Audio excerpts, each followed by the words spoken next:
and in the territory on West, there's just one way to handle the killers and the spoilers, and that's with a U.S. Marshal and the smell of gun smoke.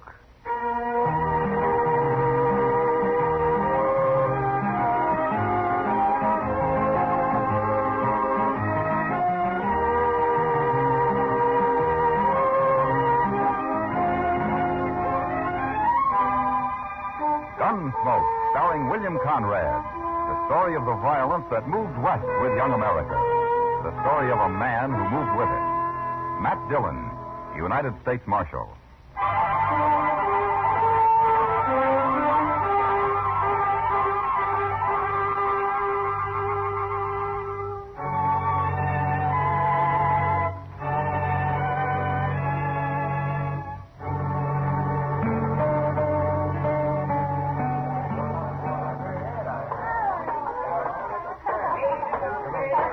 Good evening, Mr. Sabat. Oh, hello. Hello, Henry. Have a drink? No, thank you, sir. Well, what do you come into a saloon for if you ain't going to drink?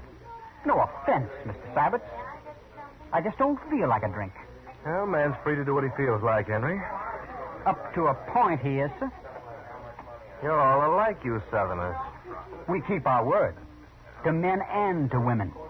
Now, is that what you're here for, to see I don't run off? No man's going to shame my sister, sir. Oh, what are you talking about? I'm going to marry her in 2 days.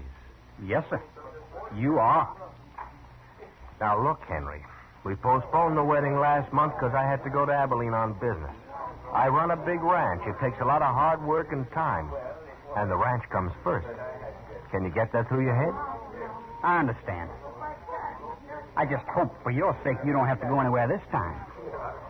Polly wasn't proud having to call off the wedding last Well, month. suppose you leave that to me and Polly and keep your puppy nose out of this. I don't care for that remark, Mr. Sabat. Oh, no? Well, then let's see what a young Confederate gentleman does about something he don't care for. Go ahead. You're wearing a gun? You can't bluff me, sir. All right, hold it, you two. Oh. Get this little whippersnap off of my back, Marshal, before I shoot him. That's enough, Syberts. I don't want any fighting here. Especially between prospective brothers-in-law. You two ought to be ashamed of yourselves. Now, Henry, you go on. Get out of here, huh? Go drink someplace else tonight. I'm not drinking, Marshal. Now, you're still ahead. Get out anyway, huh? All right, sir. But don't you forget what I said, Mr. Sabat. Oh, those hot-headed Virginians. I don't know if I ought to marry into a family like that or not. Well, marrying's your problem, Syberts. Just don't kill any of them, that's all. Have a drink, Marshal. I got one at the table over there, thanks. Well, later, maybe. Maybe.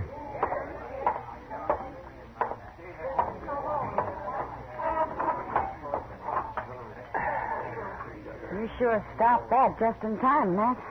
Yeah. That kid wouldn't have had a chance against Nat Sybert. No, but he'd have tried it anyway.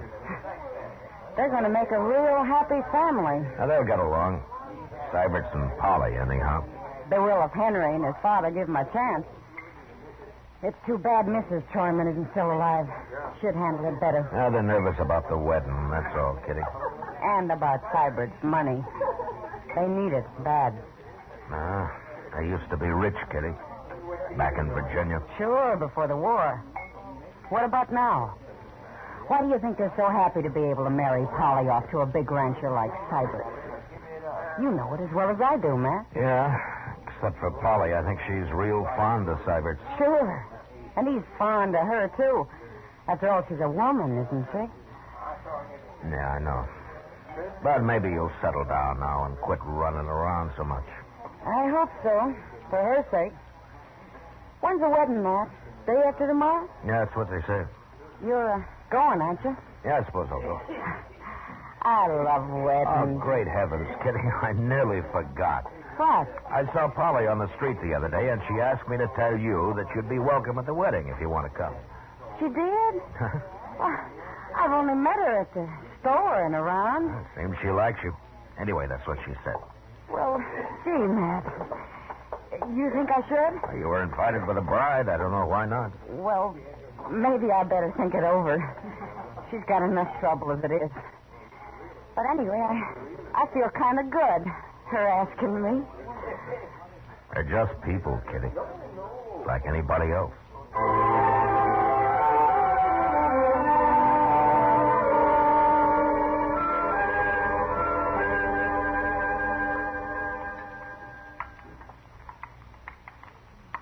Oh, if there's anything I hate, it's a liar, Matt. What's the trouble now, Doc? These eggs. The cook swore they were fresh, and I know darn well they've been put down in water glass. Why don't you raise some chickens, Doc? I would. But it just create a whole new class of thieves. Chicken thieves. You're in for a bad day, Doc. You started feeling this way. I'd sooner trust Crazy Beulah over there than most people I know around here. Crazy Beulah? Oh, yeah. I haven't seen her in a long time. That's a funny thing about her, Matt. She's still sort of pretty. After you look in her eyes, she is. You know, Doc, I can't help feeling sorry for her. I know, but there's nothing anyone can do to help her. No, I guess not. She came to see me a couple of weeks ago. Had the ague. No? And she paid my fee, too. And if Crazy Beulah can pay up, you'd think the more prosperous citizens around here could, too. Oh, I sometimes wonder about these people, man. Really, I do. Maybe you charge too much, Doc. If I charged nothing, they'd still cheat me somehow. Good morning, Mr. Dillon. Chester. Hi, Doc. Chester. Hey, looky here at this. Read it. No? If Nat Syberts marries that Tryman girl, there'll be a killing. I'm warning the law to stop it before it's too late. Oh, there's no signature. Where'd you get this, Chester? It was under the office door when I opened up this morning. What do you make of it? Let me see it, Matt. Here, Doc. Oh, it's printed. Thought I might recognize the writing. Well, that's why you printed it, I guess. I see. I wouldn't want to be in Nat Sybert's boots. Young Henry is going to shoot him if he doesn't marry Polly. And here somebody is going to shoot him if he does. Well, all in all, it'll make for a lively tomorrow. Chester, I think we better talk to Syberts about this. Yes, sir. He's staying at the Dodge House till after the wedding. Yeah, I know. Well, so long, Doc, and be sure and have a pleasant day, huh? Oh, surely, Matt. So long.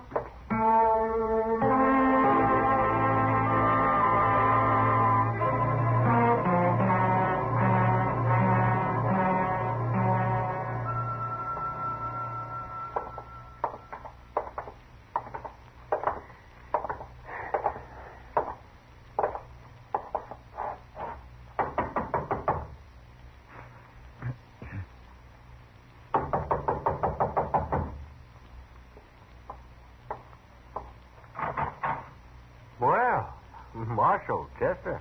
Oh, Mr. Syberts? I'd like to talk to you, Syberts. Why, sure, Marshal. Come in. Thank you. Chester found this note at the jail this morning, Syberts. What in the... Who wrote this? And I thought maybe you could tell me. No, I've got no idea, Marshal. Oh, can you think of anybody who doesn't want you to get married, Syberts? He was there last night, Marshal. Sure don't look like it. Yeah, I know, but I was thinking of somebody else, some enemy of yours who maybe wants to cause trouble. No. I've got enemies, sure. What man hasn't? But they don't have nothing to do with me and Polly. What'd they care if I get married? Well, say, maybe it's just a joke somebody's playing on you. Mighty poor joke under the circumstances. Yeah, I suppose it would be. Old man told me to stay away from women a long time ago. I should have listened to him. It's a little late now, isn't it, Syberts? Yeah. If you got any ideas, let me know, huh? Anyway, we'll be at the wedding. We'll do what we can. And I'll be wearing a gun, too, Marshal. You can count on that.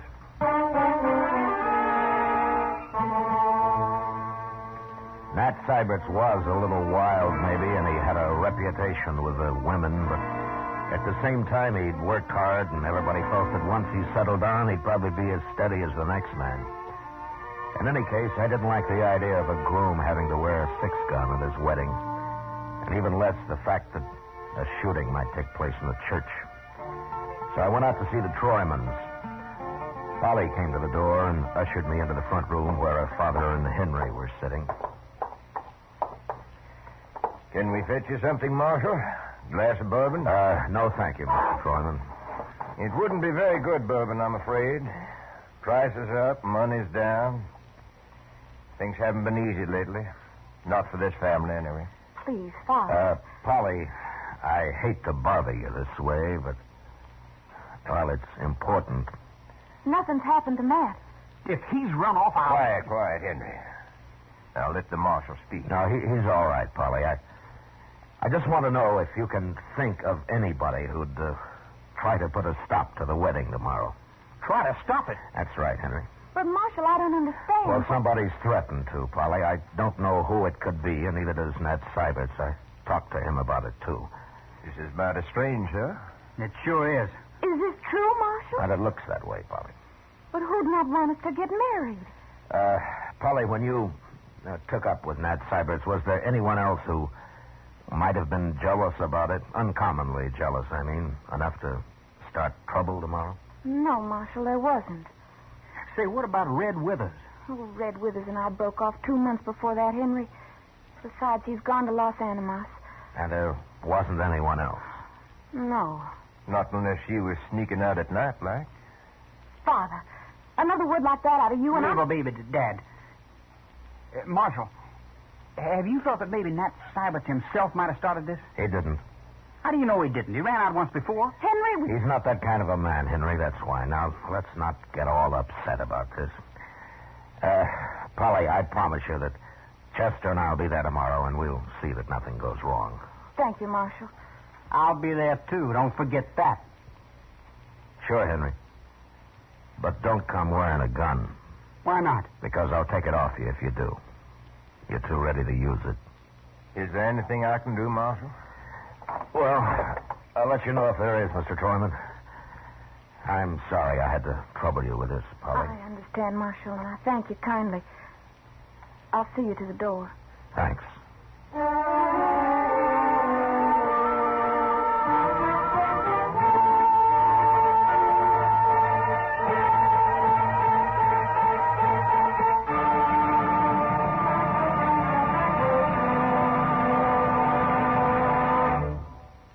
We will return for the second act of Gunsmoke in just a moment. But first, with the arrival of warm weather, people tend to forget their troubles and other people's troubles, too.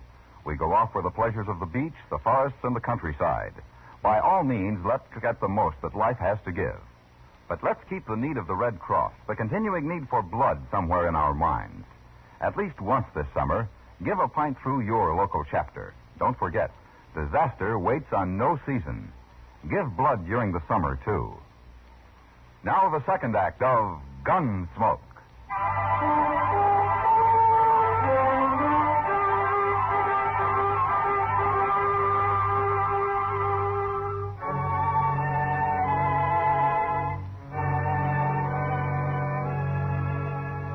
The next day was the wedding day, and Chester and I waited outside the church till Polly and Nat Syberts had arrived. Then we went inside and took up our positions on the far right and the left of the altar, facing the congregation. We were wearing our guns under our coats, and nobody seemed to take much notice of us. As soon as the ceremony began, I had a feeling that nothing would happen. And as it neared the end, I signaled to Chester, and we slipped quietly out to the church entrance. And there two had given and pledged their troth either to other, and have declared the same by giving you the seed and gold and by joining your hands, I pronounce. Oh, I could see in there was a lot of real friendly faces, Mr. Dillon. Yeah. There's nobody outside here. That's Mr. Sybert's buggy right there, isn't it? Mm-hmm. He's driving Polly out to the ranch right after the ceremony, Chester. She didn't want a celebration of any kind. Well, it looks like there won't be any trouble after all. I sure hope not. On their wedding day and all. That's over. They'll be coming out now. Yes, sir. We'll stay close to them till they drive off. It could happen right out here, you know. Yes, sir. I'll watch whichever way you're not watching. How would you know which way I'm watching unless you spend your time watching me, Chester? What? Oh. Well, now, I didn't exactly mean that. Oh, looky, here they come. Oh, my, don't they look proud?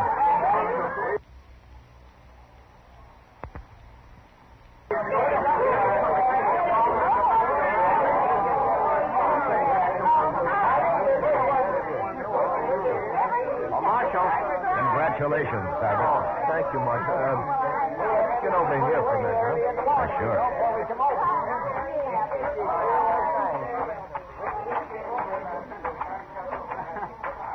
Well, I guess that warning wasn't much to worry about after all. It looks that way. You got nothing but friends here, as far as I Well, can that see. sure unsettles a man, though, a note like that. I think you can forget about it now, Cybert. I'll forget it when I find out who wrote it, Marshal. Look, that's what I wanted to ask you. What? If you learn anything about it, let me know. You promise me that? What would you do if I did find out? I'd kill him. That's what I thought. Look, Cybert, you're married now, and you got more than yourself to think about. I'm a peace officer. I'm paid for it. It's my job. And if I find out who wrote that note, I'll run him out of the country. And I'll try to keep you from finding out who it was. I'm not a boy, Marshal. I'm not sure I appreciate your trying to protect me. Well, what about Polly? Polly? Yeah. Yeah. Think I see what you mean, Marshal. You're just not used to being married, Cybert. No. So go on. Start getting used to it. Polly's looking for you over there. Thank you, Marshal. Sure.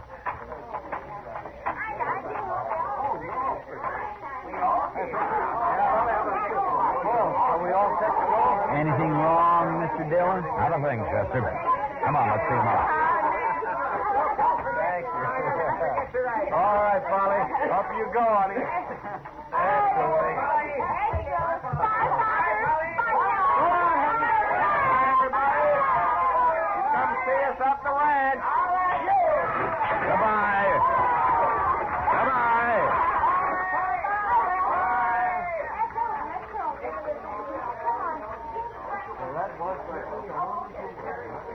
Oh, my goodness, Mr. Dillon.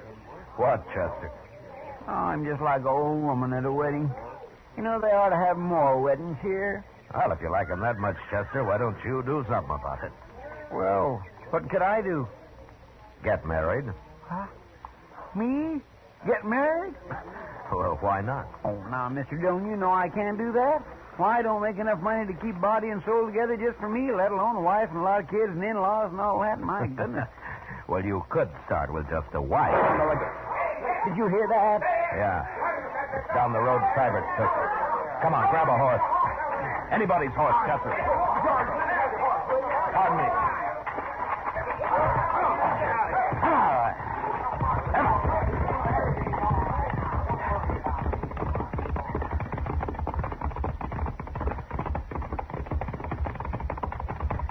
There's the buggy. Just past the bridge.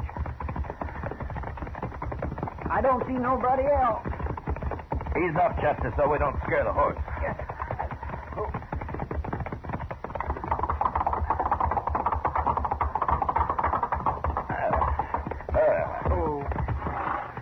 All right, take a look under the bridge, Chester. All right, sir.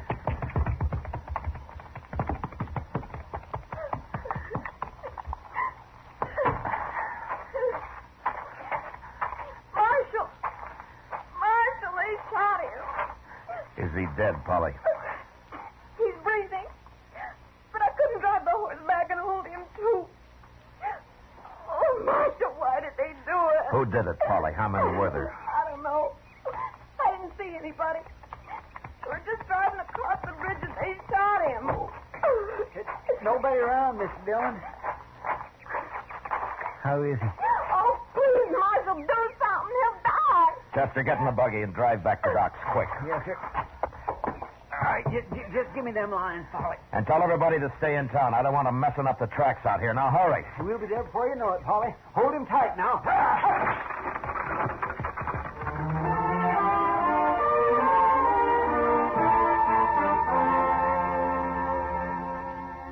As soon as the buggy had gone and the dust had settled, I looked around. Everywhere, but could see no one.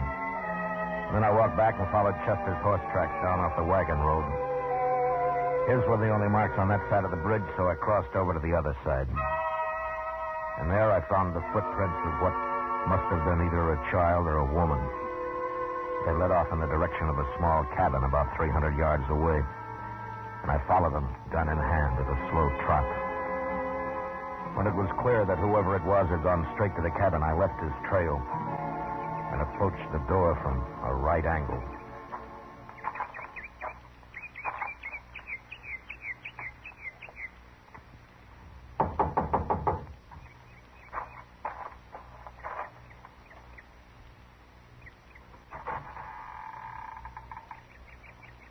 Why, there's nobody here. Hold it. Oh, you, Marshal. Beulah, come on outside, Beulah, quick. Now, who's in there? Tell me. Nobody, Marshal. Nobody now that I'm out here. You're trapped. Come out with your hands up. What are you yelling for, Marshal? There, I got my hands up. See? Get out of the way, Beulah. Get out of the way. Everybody that tells Crazy Beulah to get out of the way. That's what Nat said. Get out of the way, Crazy Beulah. Nat? But they won't say it no more. I fixed him. Beulah, what are you talking about? He wouldn't even look at me on the street after. Then he up and married that Troyman girl. You mean you shot him? I warned you, Marshal. I told you to stop it. I told you what happened. I told you. Why didn't you stop it? Why didn't you stop it? Beulah. Now, take it easy now. You believe me, Marshal? What? Take a look in the cabin. By heaven, I will.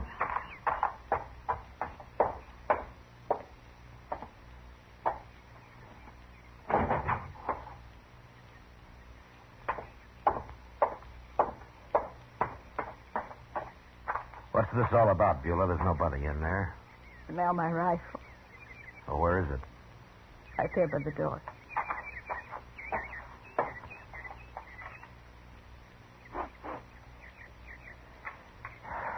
Yeah, it's been fired, all right. Did you really shoot Nat Syberts, Beulah? I want the truth now. Said I would, didn't I? I hate him. But why? Why did you do it? Tell me. No.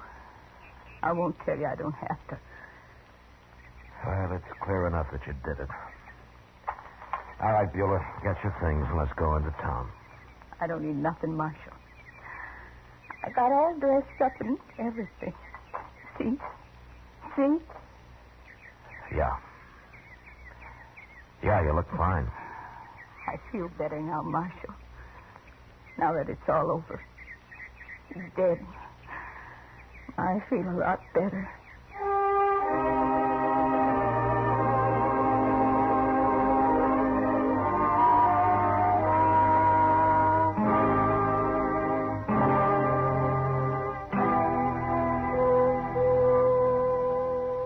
Give her anything she wants, Chester. See that she's comfortable. Yes, sir, I will. It sure beats all, though, don't it? Yeah. Well, I'm going up to Doc's. Maybe Syberts can talk now. Well, you better hurry. Polly will be back there in a minute. All right.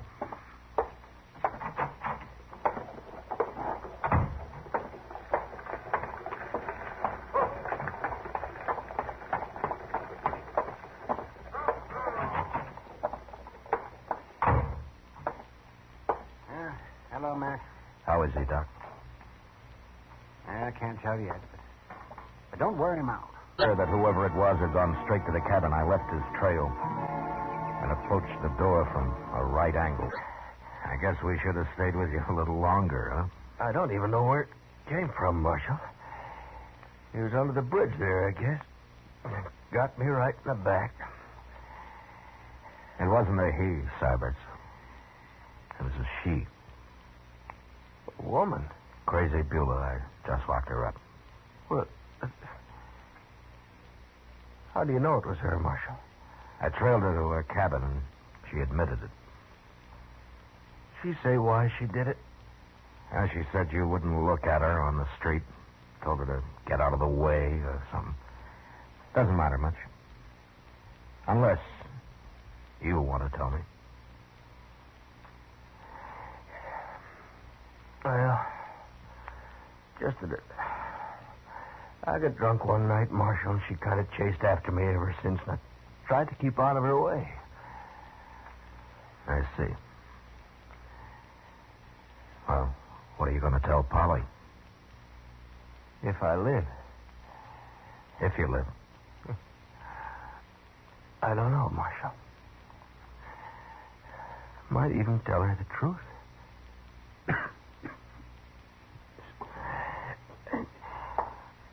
All right, Matt. Now, that's enough. Yeah, sure, Doc. So long, Sabbats. Bye, Marshal.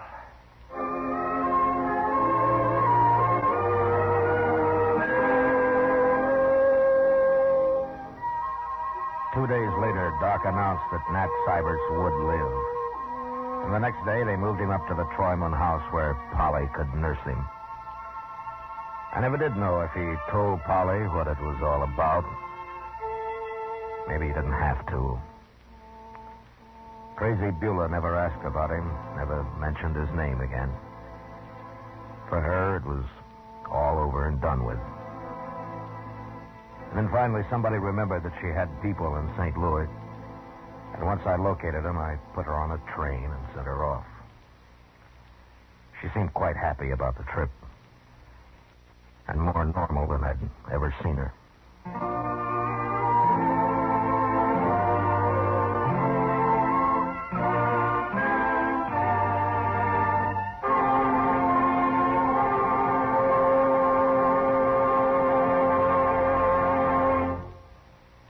Gunsmoke, under the direction of Norman McDonald, stars William Conrad as Matt Dillon, U.S. Marshal.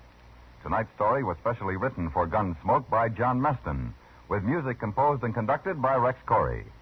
Featured in the cast were Lawrence Dobkin, Sam Edwards, Joyce McCluskey, Joe Cranston, Elaine Williams, and Pat McGeehan. Parley Bear is Chester, Georgia Ellis is Kitty, and Howard McNear is Doc. Gunsmoke has been selected by the Armed Forces Radio Service to be heard by our troops overseas. Join us again next week as Matt Dillon, U.S. Marshal, fights to bring law and order out of the wild violence of the West in Gunsmoke.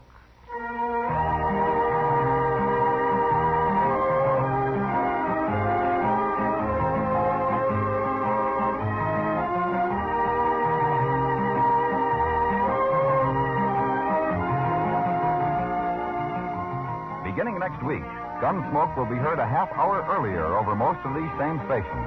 Remember, Gunsmoke, a half hour earlier beginning next week. Every Sunday evening, listen for a new drama of escape at the Star's Address. This is George Walsh speaking. Sunday nights, Dick Powell is rough, tough Richard Diamond, private detective on the CBS Radio Network.